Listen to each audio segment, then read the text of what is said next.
नेता परम पूज्य बाबा साहब को सत सत नमन करते हुए, बहुजन समाज में जन्मे सभी संत महान पुरुषों को नमन करते हुए और आज का इस कार्यक्रम का आयोजन कर रहे खासकर मैं संतोष अम्बेडकर भाई जी को बहुत बहुत धन्यवाद देती हूँ और मंगल कामनाएं करती हूँ कि इसी तरह से शिक्षा के क्षेत्र में और समाज को जगाने के लिए लगातार प्रयास करते रहे।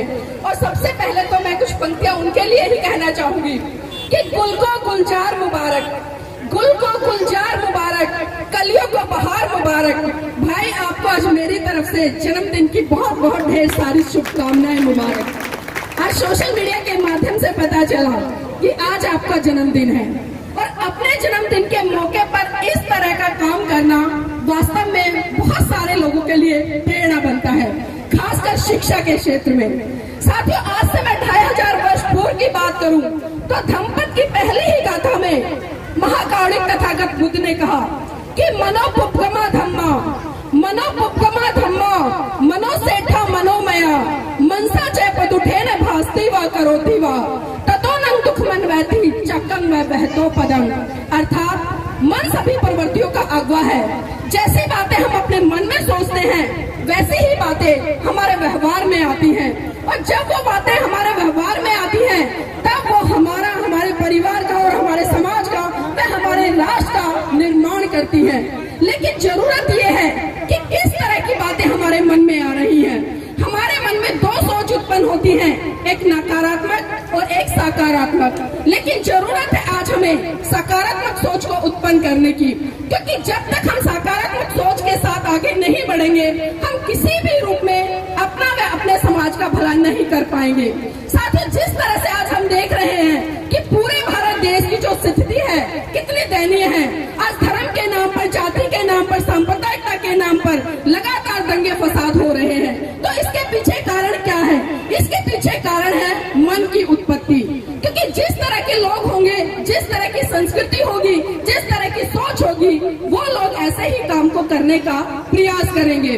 और जिस तरह से परम पूज्य बाबा साहब ने इस दिशा में बहुत बड़े स्तर पर काम किया, सभी समुदाय को एक साथ लेकर साथियों इतने बड़े स्तर पर काम किया कि अगर आज मैं आपके सामने स्वच्छ रूप से, स्वतंत्र रूप से अपने विचारों का आदान प्रदान कर रही हूँ तो ये सिर्फ और सिर्फ उस महामानव परम पूज्य बाबा साहब के बलिदान व संघर्ष के कारण हो पाया है, जिन्होंने शिक्षा की अलग जगाकर इस देश में कैसे क्रांति पैदा की कि आज हमारे समाज के बच्चे IPS बन रहे हैं, जज बन रहे हैं, डॉक्टर बन रहे हैं, इंजीनियर बन रहे हैं, यहाँ तक कि आने वाले भविष्य में हमारे समाज के बच्चे इस देश के प्रधानमंत्री भी बनेंगे। लेकिन जरूरत है हमें सही दिशा में काम करने की। और परम पूज्य बाबा साहब ने साथ एक बात कही थी कि शिक्षा शेरनी का वो दूध है जिसको जो जितना पिएगा वो दहाड़ेगा। ये नारे तो हम लगाते रहते हैं, ये बातें हम कहते रहते हैं, लेकिन जरूरत है इन चीजों को समझने की कि किस दिशा में और किस दिशा के लिए बातें कही गई। आज अगर मैं वर्तमान की बात करूं तो आज मैं देखती हूं कि आज लोग शिक्षित तो हो गए हैं, पढ़ तो गए हैं, बड़े बड़े पदों पर आसीन तो हो गए हैं, बड़ी बड़ी कोठियों में रहने लगे हैं, बड़ी बड़ी AC गाड़ियों में चलते हैं, लेकिन जब मिशन मूवमेंट की बात आती है, विचारधारा की बात आती है, सही आइडियोलॉजी को मनोसात करने की बात आती है, तो कहीं ना कहीं वो शिक्षित व्यक्ति उन चीजों से बहुत दूर नजर आता है। लेकिन इस कड़ी में मैं धन्यवाद भी देना चाहूंगी उन बुद्धिजीवी लोगों को जो आज उच्च पदों पर पहुंचकर परम पूज्य बाबा साहब की आइडियोलॉजी को आगे बढ़ाने का काम कर रहे हैं। अगर मैं उदाहरण के तौर पर मैं यहाँ पर वर्तमान में अभी बात करूँ तो हमारे बीच में प्रोफेसर रतन लाल जी हैं जो कि दिल्ली विश्वविद्यालय में पढ़ाते हैं और बड़े ही दबंगाई से अपनी बात को रखने का काम करते हैं। पिछले दिनों जिस तरह से साथियों आप सबने देखा कि भावनाओं का मुद्दा पूरे देश में उछला और किस तरह से छोटी छोटी बातों को लेकर लोगों की भावनाएं आहत हो जाती हैं, तो हमें बोलते वक्त भी 100 बार सोचना पड़ता है कि कब कैसे किसकी भावनाएं आहत हो जाए। तो इसको भी हमें सोचने से पहले बहुत ज्यादा सोचना पड़ता है, क्योंकि जिस तरह से हम देख रहे हैं कि आज अपने ही अभिव्यक्ति की आजादी हमसे छीन रही है, तो जरूरत है इस दिशा में हमें सही तरीके से अपनी बात को रखना होगा। हम बातें तो सही कहते हैं, लेकिन सामने वाले व्यक्ति उसको किस मंशा से, किस दृष्टिकोण से देखते हैं और किस मंशा के तहत हमारे अपने लोगों पर FIR कराने का काम करते हैं, ये भी हमें भली भांति सोचना पड़ेगा। और एक चीज और मैं यहाँ पर कहना चाहूंगी, साथियों हमें सपने बड़े देखने होंगे, हमें सपने बड़े देखने होंगे। जब तक हम सपने बड़े नहीं देखेंगे तब काम भी बड़े नहीं करेंगे। और इसी कड़ी में परम पूज्य बाबा साहब ने एक कोटेशन कही थी कि लो एम इज क्राइम, मतलब छोटा लक्ष्य अपराध है। आज हमें अपने लक्ष्य को इतना बड़ा बनाना पड़ेगा कि कम से कम हम उस लक्ष्य पर ना पहुंचे तो उसके बराबर तो पहुंच जाए। यहाँ पर मैं छोटा सा उदाहरण देकर समझाना चाहूंगी। जिस तरह से हम देखते हैं कि जब हमारे समाज में महिला गर्भवती होती है और उसके घर में जो बच्चा होता है तो कहीं ना कहीं उसके मन में कैसे विचार आते हैं। वो सोचती है कहाँ 4th क्लास की जॉब खाली होगी जहाँ पर मेरा बच्चा जाकर जॉब करेगा। लेकिन वही दूसरी संस्कृति की महिलाओं की अगर मैं बात करूँ तो जब वो प्रेग्नेंट होती है तो वो सोचती है कहाँ पर एसीपी डीसीपी जज की कुर्सी खाली होगी जहाँ पर मेरा बच्चा जाकर बैठेगा। तो साथियों, इस सोच का फर्क है कि एक तरफ तो हम 4th ग्रेड की नौकरी के लिए सोच रहे हैं और दूसरी तरफ हम जज एसीपी डीसीपी बनने की सोच रहे हैं। तो अपनी सोच को हमें सही तरीके से मनोसात करना होगा। और यहाँ पर अभी भाई जी ने कहा कि महिलाएं आई हैं, बिटियाएं हैं और खासकर समाज के बहुत सारे लोग हैं, तो थोड़ा सा पाखंडवाद पर भी बोल दीजिएगा, क्योंकि आज हम देख रहे हैं कि जिस तरह से पाखंडवाद नाम की कुरीति हमारे समाज में बहुत ज्यादा पनपी हुई है, कहीं ना कहीं उस कुरीति के कारण साथियों हम एक साल में कम से कम 50-60 हजार रुपए इन 30 त्योहारों पर बर्बाद करने का काम करते हैं। कौन से 30 त्योहार जो हमारे अपने नहीं है, जो हमारी संस्कृति से बिलोंग नहीं रखते। साल में हम कम से कम 10-12 त्योहारों को ऐसे मना लेते हैं जिसमें कि हर त्योहार पे 5 से लेके 6,000-7,000 रुपए हम खर्च करते हैं। अगर यही कैलकुलेशन मैं निकालूं तो पूरे साल में 50-60 हजार रुपए खर्च हो जाता है। लेकिन यहाँ पर मैं कहना चाहूंगी कि वही 50-60 हजार रुपए आप उन 30 त्योहारों पर ना लगाकर बल्कि अपने बच्चों की शिक्षा पर लगाएंगे ना, तो आज मैं बिहार की इस धरती पर बड़ी गारंटी के साथ कहती हूँ कि आपके बच्चे आने वाले समय में इस देश से डॉक्टर बनेंगे, इंजीनियर बनेंगे, जज बनेंगे, यहाँ तक कि इस देश के प्रधानमंत्री भी बनेंगे। लेकिन जरूरत है आपको सही दिशा में काम करने की। यहाँ पर मेरी मातृशक्ति भी बैठी है, मैं उनसे भी कुछ कहना चाहूंगी, क्योंकि अगर मैं किसी भी श्रृंखला में बात करूँ कर्मकांड को आगे बढ़ाने की तो सबसे पहली पंक्ति पे वहाँ पर मेरी मातृशक्ति दिखाई देती है। हमारे पुरुष आज बहुत ज्यादा जागरूक हो गए हैं, इन कर्मकांडों से बहुत दूर निकल गए हैं। लेकिन बहुत सारी चीजें ऐसी भी है कि कहीं ना कहीं हमारे घर के पुरुष ही उन महिलाओं को बढ़ावा देने का काम करते हैं। साथियों, साल में बहुत सारे त्योहार आते हैं, बहुत सारे व्रत भी आते हैं। यहाँ पर मैं एक व्रत की जरूर चर्चा करना चाहूंगी। यहाँ पर पुरुष भी बैठे हैं, महिलाएं भी बैठी हैं। एक करवा चौथ का व्रत आता है, कितनी महिलाएं रखती हैं? एक बार ईमानदारी से हाथ खड़े कर लीजिएगा पीछे, एक बार ताली बजा दीजिए इनके लिए।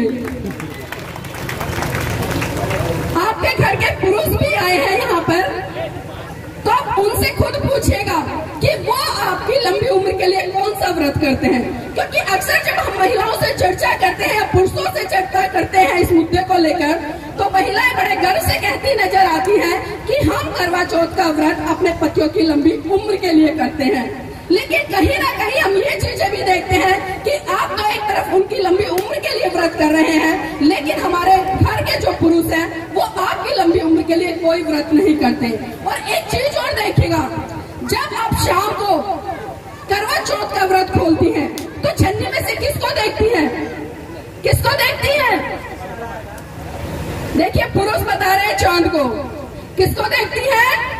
चांद को। लेकिन एक चीज और मैं यहाँ पर बताना चाहूंगी, जब कभी कभार आपका बच्चा रात में रोता है तो आप महिलाएं ही बड़े गर्व से कहते हैं कि बेटा देख चंदा मामा निकल गया।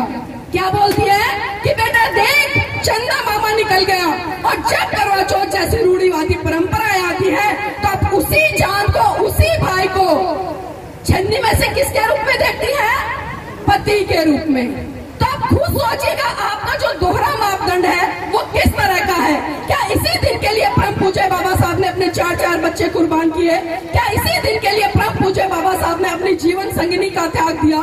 साथियों, बातें बहुत सारी हैं कहने के लिए, लेकिन समय का अभाव है। लेकिन यहाँ पर मैं बाबा साहब के उस त्याग, समर्पण, बलिदान का भी थोड़ा सा हवाला देना चाहूंगी, जिससे कि हमारे बहुत सारे लोग नहीं जानते हैं। अगर आज आप अच्छी नौकरी कर रहे हैं या स्वतंत्र रूप से बैठ रहे हैं तो इसका श्रेय सिर्फ और सिर्फ परम पूज्य बाबा साहब को जाता है, उनके संघर्षों को जाता है, उनके त्याग को जाता है। और इसी कड़ी को आगे बढ़ाते हुए मैं उनके जीवन से जुड़ी हुई उस घटना का वर्णन जरूर करना चाहूंगी जिस जिसे बहुत सारे साथी नहीं जानते होंगे। साथियों, बात उस समय की है जब परम पूज्य बाबा साहब बम्बई हाई कोर्ट में प्रैक्टिस कर रहे थे। उनके पास अचानक खबर पहुंची कि बाबा साहेब, आपका बेटा राजरतन बहुत बुरी तरह से बीमार है और अपने जीवन की अंतिम सांसें गिन रहा है। ये बात सुनकर परम पूज्य बाबा साहब तुरंत घर दौड़े आए और जैसे ही बाबा साहब ने अपने बेटे राजरतन को गोद में उठाया, राजरतन ने बाबा साहब की गोद में ही दम तोड़ दिया। ये मंजर देखकर माता रमाबाई बिलक बिलक कर रोने लगी और साहब का कॉलर पकड़कर कहने लगी कि साहब बस कीजिए, बस कीजिए साहब, बस कीजिए। आपकी समाज सेवा के भूत ने एक एक करके मेरा पूरा परिवार उजाड़ दिया।